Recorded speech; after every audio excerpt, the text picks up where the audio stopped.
Once upon a time in a faraway kingdom, there was a beautiful princess who had everything she could ever want, except for one thing, a loving husband. All the princes in the kingdom were crazy about her, but she wasn't interested in any of them. She wanted someone who loved her for who she was, not for her looks or her status. One day, a handsome young man named Aladdin came to the kingdom. He wasn't a prince, but he was kind, intelligent, and very funny. The princess and Aladdin quickly became friends and started spending all their time together. They would go on adventures, explore new places, and have fun. The princess's father, the king, didn't approve of Aladdin at first. He thought that someone of lower status than his daughter wasn't good enough for her. But Aladdin didn't care. He loved the princess and wanted to marry her.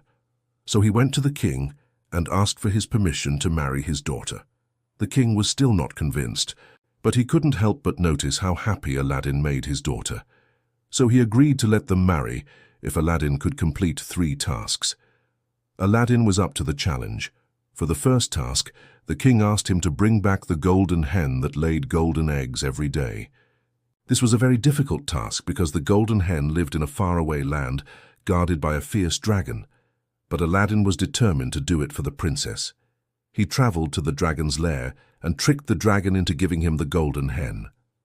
On his way back, he met a wise woman who told him that the only way to make the king accept him was to bring back the magical oil that never ran out. Aladdin went back to the dragon's lair and this time tricked the dragon into giving him the oil.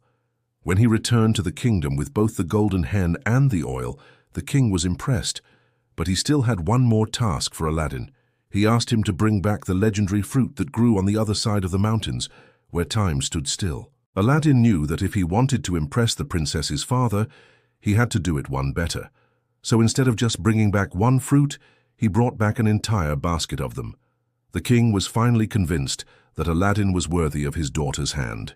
He gave them his blessing and they lived happily ever after. The end.